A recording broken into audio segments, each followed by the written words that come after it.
Hello friends, कसे आहात? I hope तुम्ही आनंदात असाल. मित्रांनो, सोपा होता पेपर विज्ञान आणि तंत्रज्ञान भाग 2 चा. तुम्ही चांगला लिहिला असेलच.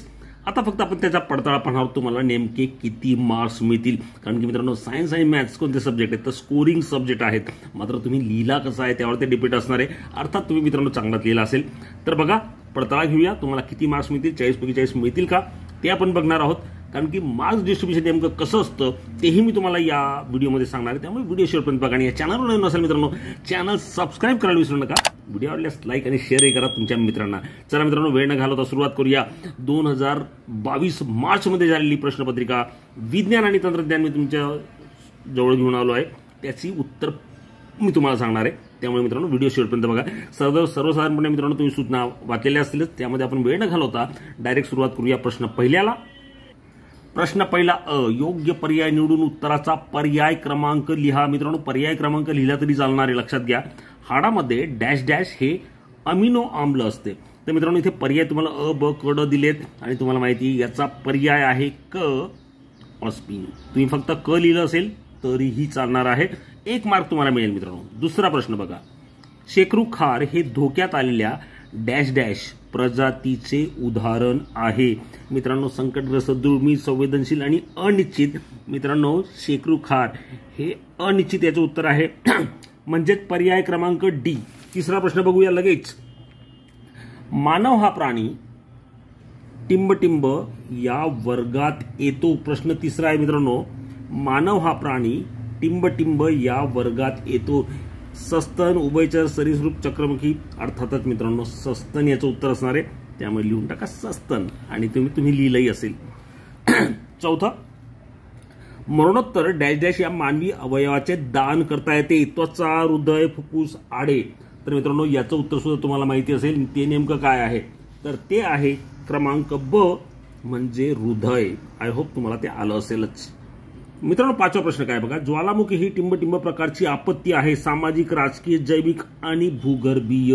अर्थात मित्रांनो याचं उत्तर काय असणार आहे तर ड असणार आहे, भूगर्भीय. जमिनीच्या आत ज्वालामुखी फटतो, नंतर त्याचा उद्रेक होतो, हे आपण शिकलो आहोत. त्यामुळे याचं उत्तर असणार आहे ड. प्रश्न आता मित्रांनो हे झाले 5 प्रश्न. त्याचे 5 मार्क्स तुम्हाला मिळाले असतील. खालील प्रश्न सोडवा. हा सुद्धा 5 मार्काचा प्रश्न आहे. बघूया काय. वेगळा घटक ओळखा. आता मित्रांनो इथे बघा, भूकंप, पूर, सुनामी आणि युद्ध. मित्रांनो हे सर्व जे आहेत ना हे नैसर्गिक आहे आणि युद्ध मात्र मानव निर्मित आहे. अर्थातच मानवाने घडवून आणलेली ती आपत्ती आहे. त्यामुळे याचं उत्तर वेगळं उत्तर आहे युद्ध. आय होप ते तुम्ही लिहिलं असेल बरोबर, कारण की अतिशय सोपं होतं. पुढे बघूया. खालील विधाने चूक की बरोबर ते लिहा. ऑक्सिश्वसनात प्रथिनांचे ऑक्सिडीकरण होतं. अर्थात मित्रांनो हे उत्तर जे आहे ते चूक. कारण लिहिण्याची काही गरज नाही, वेळ नाही घालवायचा. उत्तर आहे चूक. पुढे, सहसंबंध ओळखा व दुसरी जोडी पूर्ण करा. आता मित्रांनो इथे आपल्याला काय दिलंय बघा. पश्चिम घाट असे सिंह असतात. तर मित्रांनो सुंदरबन अभयारण्यामध्ये नेमके काय असतात, अर्थात वाघ असतात तिथे. हे तुम्ही शिकलात, त्यामुळे इथे लिहून टाका वाघ आणि आपलं उत्तर हे बरोबर आलेलं असेल. औष्णिक विद्युत निर्मिती केंद्रात कोणते इंधन वापरले जाते. मित्रांनो महाराष्ट्र चंद्रपूरमध्ये सुद्धा ते औष्णिक विद्युत निर्मिती केंद्र आहे आणि तिथे काय होतं तो कोळसा जो आहे हा इंधन म्हणून वापरला जातो. म्हणून याचं उत्तर असणार आहे कोळसा. अशा पद्धतीने मित्रांनो पेपर खूप सोपा होता. पुढचा प्रश्न बघूया लगेच. आता पुढचा प्रश्न काय बघा. चित्र ओळखून नाव लिहा. मित्रांनो या चित्रामध्ये काय दिसतंय तुम्हाला तर अर्थात हे जे सर्व व्यक्ती आहेत ते आपल्याला हसताना दिसत आहेत. म्हणजेच काय तर हे सर्वांच्या इथे चेहऱ्यावरती हास्य आहे. म्हणजेच मित्रांनो हे हास्य मंडळ आहे. ओके फ्रेंड्स, हे आहे हास्य मंडळ. मित्रांनो तुम्हाला इथेच 10 मार्क मिळून गेलेले आहेत. आता राहिला आहे फक्त 30 मार्काचा पेपर, तोही आपण पाहणार आहोत. प्रश्न पहिला संपला आहे. प्रश्न दुसरा, शास्त्रीय कारणे लिहा. कोणतेही 2 आणि 4 मार्काला हा प्रश्न आहे. म्हणजे प्रत्येक प्रश्नाला 2 मार्क. मित्रांनो मुद्देसूद लिहायचे, कारण की 2 पैकी 2 मिळवायचे. तर बघूया पहिला प्रश्न काय. पेशी विभाजन हा पेशीच्या आणि सजीवांच्या अनेक गुणधर्मापैकी महत्वाचा गुणधर्म आहे. प्रश्न काय बघा.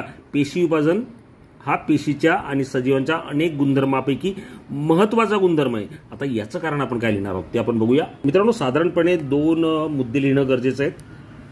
बघा तुम्ही नेमकं काय लिहिलं ते बघा. पहिला महत्वाचा मुद्दा काय तर पेशी विभाजन या गुणधर्मामुळे एका सजीवापासून नवीन सजीव निर्माण होतो. हा एक तुम्हाला पॉइंट लिहिता येईल, ज्याला 1 मार्क मिळेल. आणि बहुपशीय सजीवांची शरीरांची वाढ होते, त्यामुळे काय होते, त्याची वाढ होते. शरीरांचं पेशी विभाजन झालं तर वाढ होते. सजीवांच्या शरीराची झालेली झीज भरून काढता येते. असे 2-3 मुद्दे आहेत. त्यापैकी तुम्ही 2 मुद्दे लिहिले ना मित्रांनो कोणतेही, तर ऑब्व्हियसली तुम्हाला याचे 2 मार्क्स मिळणार आहेत. पुढे बघूया. दुसरा प्रश्न इथे बघा काय दिला होता. झुरळ या प्राण्याच्या संधिपाद या संघात समावेश होतो. आता झुरळ आपल्याला माहिती संधिपादमध्ये समावेश होतो. याचे शास्त्रीय कारण काय, तर अर्थातच मित्रांनो आवश्यक संधिपाद प्राण्यांना छोट्या छोट्या तुकड्यांनी जोडून तयार झालेली उपांगी असतात. त्याचप्रमाणे याचं शरीर कसं असतं, त्रिस्तरीय द्विपार्श्व सममित खंडीभूत असते आणि शरीराभोवती कायटिनयुक्त बाह्यकंकाल असते. मी मुद्दाम मित्रांनो 3 सांगितले, यापैकी तुम्ही 2 जरी लिहिले असतील ना तरी तुमचे 2 मार्क्स फिक्स आहेत. हा झाला तुमचा दुसरा प्रश्न. तिसरा बघा काय दिला होता. नैसर्गिक वायूवर आधारित विद्युत निर्मिती केंद्र पर्यावरण स्नेही असतात. अर्थातच मित्रांनो नैसर्गिक वायूवर जी विद्युत निर्मिती केंद्र आहेत ती काय पर्यावरण स्नेही असतात, म्हणजेच काही यापासून प्रदूषण होत नाही असा आपला प्रश्न. याचं कारण काय ते आपण बघणार आहोत. नैसर्गिक वायूवर चालणाऱ्या संचाची कार्यक्षमता ही अधिक असते आणि सर्वात महत्त्वाचं, नैसर्गिक वायूमध्ये सल्फर नसतो, म्हणजे सल्फर डायऑक्साईड निर्माण होणार नाही, म्हणजेच प्रदूषण होणार नाही. ओके फ्रेंड्स, नैसर्गिक वायूमध्ये सल्फर नसल्याने त्याच्या ज्वलनातून प्रदूषण कमी होते. असंही लिहिलं तरी तुम्हाला 2 मार्क्स येते सहज मिळत येतील. मित्रांनो सोपे प्रश्न होते, त्यापैकी तुम्ही 2 लिहिले असतील आणि 2-2 पॉईंट लिहिले असतील, तुमचे 4 मार्क्स येते फिक्स आहेत. पुढचा प्रश्न बघूया. खालील प्रश्नांची उत्तरे लिहा. कोणतेही 3 प्रश्न लिहायचे, म्हणजे मित्रांनो 2 मार्काला 1 प्रश्न आहे, कारण की गुण आहेत 6. खालील आकृती पूर्ण करा. मित्रांनो हा फ्लो चार्ट आहे, तुम्ही सहज लिहिला असेल बघा. यामध्ये 4 रिक्त जागा आहेत, म्हणजे अर्धा मार्क जो आहे एका रिक्त जागेला. हे तुम्हाला कळालं असेल. काय दिले मित्रांनो, उत्क्रांतीचे पुरावे. यापैकी बाह्यरूपिके दिलेलं आहे. मग मित्रांनो आपल्याला माहिती पूरजीविषयक पुरावे आहेत, त्याचप्रमाणे अवशेषांगांवरनं सुद्धा उत्क्रांतीला पुरावे मानले जातात, त्यामुळे ते झालं. इथे 1 मार्क तुम्हाला झाला. अवयवातील हाडांच्या रचनेतील साम्य. इकडे मग मित्रांनो जोडणारे दुवे आणि मित्रांनो भ्रूणविज्ञान विषयक पुरावे. या अशा पद्धतीने तुम्ही 4 पॉईंट्स लिहिले 4 रिक्त जागांमध्ये, तुम्हाला 2 मार्क्स जेथे मिळणार आहेत. ओके, पुढे जाधव मोलाई पयांग याच्या गोष्टीतून आपल्याला कोणता बोध मिळतो. मित्रांनो आपल्याला माहिती आहे जाधव मोलाई पयांग हे एक जंगल कामगार होते.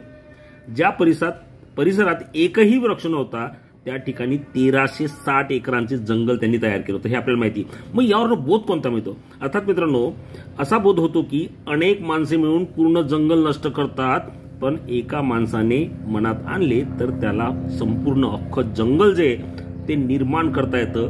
हाच बोध आपल्याला जाधव मोलाई पयांग यांच्या गोष्टीतून दिसतो. तुम्ही ते सहज लिहिलं असेल मित्रांनो. इथे सुद्धा तुम्हाला 2 मार्क्स मिळतील. ओके फ्रेंड्स, मित्रांनो प्रश्न तिसरा बघा काय. फरकाचे 2 मुद्दे स्पष्ट करा. लैंगिक प्रजनन आणि अलैंगिक प्रजनन बरोबर जवळजवळ सर्व विद्यार्थ्यांनी हा लिहिलेला असेल, नाही का. यामध्ये सुद्धा मित्रांनो जे फरक आहे तो समोरासमोर लिहायचा आहे आणि 2 लिहिणं अपेक्षित आहे. 2 गुण असल्यामुळे 2 मार्क तुम्हाला सहज मिळतील. बघूया ते फरक. लैंगिक प्रजनन यामध्ये नरजनक आणि मादीजनक अशा 2 जनकांची आवश्यकता असते आणि अलैंगिकमध्ये फक्त एकाच जीवाची आवश्यकता असते. 1 मार्क तुम्हाला इथे मिळू शकतो. यामध्ये अर्धसूत्री आणि सूत्री विभाजन होते आणि अलैंगिक प्रजनात मात्र फक्त सूत्री विभाजन होते. हा दुसरा पॉईंट. 2 लिहिले पुरे आहेत. तिसरा पॉईंट काय लिहू शकतो आपण वेगळा, असं नाही की हेच लिहिलं पाहिजे, हाही लिहू शकतो. जनक पेशींच्या मदतीने हे प्रजनन होते आणि इथे मित्रांनो कायिक पेशीच्या मदतीने हे प्रजनन होते, तुम्ही लिहिलं असेल. हे नसेल लिहिलं, पुढचा तर सहज लिहिलं असेल. या तयार होणाऱ्या जीव जनुकीय दृष्ट्या वेगळा असतो, मात्र मित्रांनो अलैंगिक प्रजननात तयार होणारा जीव हा तंतोतंत जनकासारखाच असतो. आय होप मित्रांनो तुम्ही 4 पैकी 2 तर कोणतेही लिहिले असतील आणि तुम्हाला मित्रांनो ते मार्क्स जे ते मिळाले असतील. ओके फ्रेंड्स, पुढचा प्रश्न काय बघा. चौथा प्रश्न.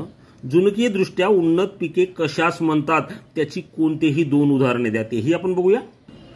बाहेरच्या जनुकाला एखाद्या पिकाच्या जनुकीय साच्यात टाकून मिळवण्यात आलेल्या इच्छित गुणधर्माच्या पिकांना जनुकीय दृष्ट्या उन्नत पिके असे म्हणतात. मित्रांनो याचं उदाहरण काय, तर बीटी कापूस, बीटी वांगे, गोल्डन राईस हे सर्व काय आहेत, तर ही त्याची उदाहरणे. यापैकी 2 उदाहरणे लिहायची, अर्धा मार्क त्याला असेल आणि याला 1 मार्क असेल.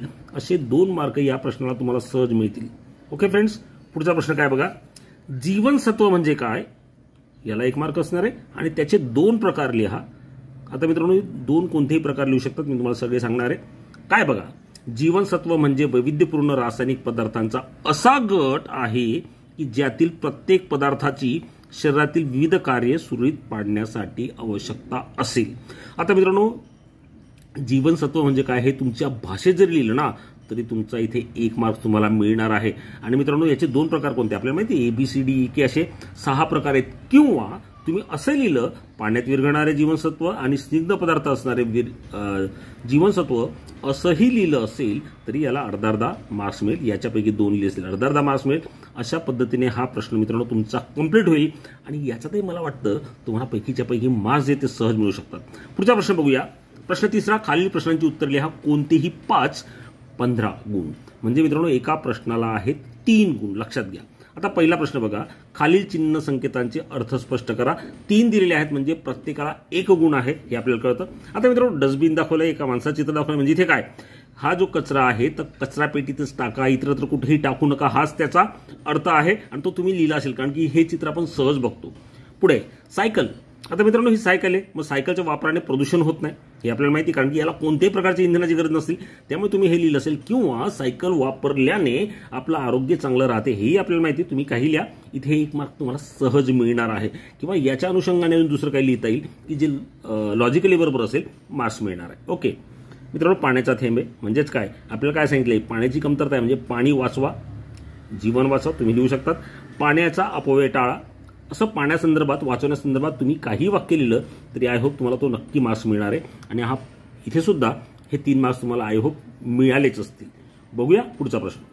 दुसरा प्रश्न काय बघा, सरीसृप वर्गातील प्राण्यांची 3 लक्षणे लिहा. मित्रांनो, हा प्रश्न तुम्ही बऱ्याचदा वाचलेला असेल आणि याचे 3 लक्षणे तुम्ही लिहू शकाल. अतिशय सोपी लक्षणे बघूया आपण. मित्रांनो, प्राणी उत्क्रांतीनुसार पूर्णपणे भूचर असून सरपटणारे पहिले प्राणी आहेत हे आपल्याला माहिती आहे का, आपल्याला हे लिहिता येईल. आता या सरीसृप वर्गातील 3 लक्षणे आपल्याला जे लिहायची असतील त्यामध्ये आपल्याला काय सांगता येईल बघा. हे शीतरक्ती प्राणी असतात, शरीर उचलले जात नाही म्हणून ते जमिनीवर सरपटतात, त्वचा त्यांची कोरडी व खवलेयुक्त असते, शिर व धड यामध्ये मान असते, बाह्यकर्ण नसतो आणि उंगलींना नखे असतात. मित्रांनो, तुम्हाला किती लिहायची होती, फक्त 3 लक्षणे जी ती लिहायची होती, ती यापैकी तुम्ही 3 लिहिलेली असतील, तुम्हाला इथे 3 मार्क्स मिळणार.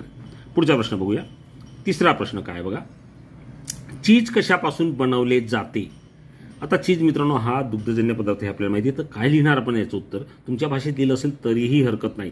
चीज मोठ्या प्रमाणावर उपलब्ध असलेल्या गाईच्या दुधापासून चीज तयार करतात. Okay friend. पुढचा प्रश्न काय बघा, दुसरा, चीज निर्मितीमध्ये पूर्वी कोणते विकर वापरले जात होते. तर मित्रांनो इथे उत्तर लिहिले बघा मी, जनावरांच्या अन्नमार्गातून मिळवलेले रेनेट हे विकर वापरून चीज तयार केली जाते. हे लक्षात आलं असेल मित्रांनो, याचं उत्तर आहे रेनेट हे विकर आहे.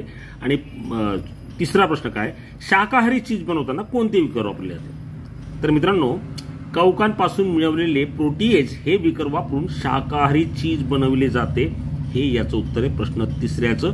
तुम्ही ते लिहिलं असेल, इथे सुद्धा तुम्हाला 3 मार्क्स येते मित्रांनो सहज मिळू शकतात. मित्रांनो, इथे एक आकृती दाखवली आणि त्याच्यावरनं प्रश्न तुम्हाला विचारलेले आहेत. चौथा प्रश्न जो आहे आकृती आहे त्याच्यावरनं 3 प्रश्न विचारलेत, म्हणजे प्रत्येक प्रश्नाला इथे सुद्धा प्रत्येक पॉईंटला 1 मार्क असणार आहे. खालील आकृतीमध्ये कोणती प्रक्रिया दाखवली, अर्थात मित्रांनो ही मूल पेशी उपचार पद्धती आहे, 1 मार्क्स तुम्हाला मिळाला असेल. या प्रक्रियेचे महत्व लिहा. मित्रांनो, जर त्या व्यक्तीस आवश्यक असलेला अवयव मिळाला तर त्याचे जीवन सुसह्य होते व त्याचे प्राण वाचू शकतात. या प्रक्रियेचं महत्व आहे. या प्रक्रियेने कोणत्या अवयवांचे प्रत्यारोपण करता येते. मित्रांनो 2 लिहायचे तुम्हाला, इथे मी तुम्हाला 4-5 दिलेत. 2 जरी लिहिले असतील ते अर्धा याला 1 असे पूर्ण 3 मार्क्स तुम्हाला मिळतील. त्वचा, किडनी, यकृत, हृदय, नेत्र यापैकी तुम्ही कोणतेही 2 अवयव लिहिले असतील, तुम्हाला मित्रांनो या प्रश्नाचे 3 मार्क्स सहज मिळालेले असतील. 5वा प्रश्न बघूया. आपत्ती म्हणजे काय, नैसर्गिक व मानवनिर्मित आपत्तींची कोणतीही 2 उदाहरणे लिहा. आता मित्रांनो, आपत्ती म्हणजे काय, आपल्या सभोवताली काही भयंकर धोकादायक घटना घडतात त्यांना आपण आपत्ती म्हणतो, नाही का. हे तुम्ही पुस्तकाच्या भाषेत लिहा, तुमच्या भाषेत लिहा, तुम्हाला त्याचा मार्क्स मिळणार आहे. आता विचारले पुढे, नैसर्गिक व मानवनिर्मित आपत्तींची 2 उदाहरणे लिहा. मात्र ही उदाहरणे मित्रांनो द्यायलाच हवीत. नैसर्गिक आपत्ती कोणती, पूर असेल, भूकंप असेल, ज्वालामुखी, सुनामी, भूकंपात, भूमिपात, हे सर्व काय या नैसर्गिकरित्या होणाऱ्या आपत्तीत यापैकी फक्त 2 लिहायच्या होत्या. आणि मानवनिर्मित कोणती, तर युद्ध, आग, बॉम्बस्फोट, अपघात, वायुगळती यापैकी काही आपत्ती आले तर ती मानवनिर्मित असते, हे आपल्याला माहित आहे. अशा पद्धतीने हा 5वा प्रश्न सुद्धा कंप्लीट झाला. आता 6वा प्रश्न काय बघा, डार्विनच्या नैसर्गिक निवडीच्या सिद्धांतावर घेण्यात आलेले आक्षेप लिहा. आता आक्षेप आपल्याला लिहायचे, लक्षात घ्या. तर मित्रांनो, नैसर्गिक निवड ही एकमेव गोष्ट उत्क्रांतीला कारणीभूत नाही, हा एक पहिला आक्षेप होता. दुसरा, उपयोगी व निरुपयोगी बदलांचे स्पष्टीकरण डार्विनने दिलेले नाही, हा दुसरा होता. आणि तिसरा होता, सावकाश होणारे बदल व एकदम होणारे बदल यांचा उल्लेख केलेला नाही. आता मित्रांनो, इथे 3 मार्काचा प्रश्न आहे, त्यामुळे अपेक्षित आहेत 3 पॉईंट लिहिणे, 3 आक्षेप लिहिणं हे अपेक्षित आहेत. तुम्ही कोणतेही लिहा आणि हे 3 लिहिले की तुम्हाला 3 मार्क्स ते मिळणार आहेत. 7वा प्रश्न बघूया काय. आता मित्रांनो, ती आकृती दिलेली आहे, काय बघा, वरील आकृतीमध्ये कोणती प्रक्रिया दर्शवलेली आहे. आता मित्रांनो, हे आपल्याला इथे दिसतंय सगळं, याच्यावरून आपल्याला सहज कळतं की ही जैव इंधन निर्मिती आहे, नाही का. त्यामुळे याचं उत्तर लिहा, जैव इंधन निर्मिती. या प्रक्रियेतून मिळणाऱ्या घनरूप व द्रवरूप इंधनांची 2 उदाहरणे लिहा.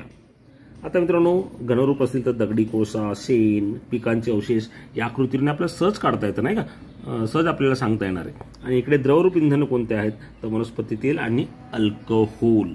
या आकृतीवरून तुम्ही ते सहज सांगू शकाल. आय होप हा प्रश्न तुम्ही लिहिला असेल, कारण की आकृती जवळच होती. ओके फ्रेंड्स, पवन ऊर्जा निर्मितीमध्ये मधील टप्पे दाखवणारा ओघ तक्ता पूर्ण करा. मित्रांनो, पवन ऊर्जेची म्हणजे हवा, वारा, नाही का. मग विशिष्ट वेगाने वाहणारा वारा, हवेत पवनचक्की तुम्ही पाहिली तर हवेमुळे काय होतं तर ते पवनचक्क्यांची पाते फिरतात, म्हणजे हवेत फिरणारे मोठे पाती असलेलं टर्बाईन. इथून काय जनित्र, आणि जनित्रापासून काय तयार होते मित्रांनो, विद्युत ऊर्जा. हा त्याचा ओघ तक्ता आहे, हा त्याचा फ्लोचार्ट आहे. याला सुद्धा तुम्हाला सहज मार्क मिळाले असतील.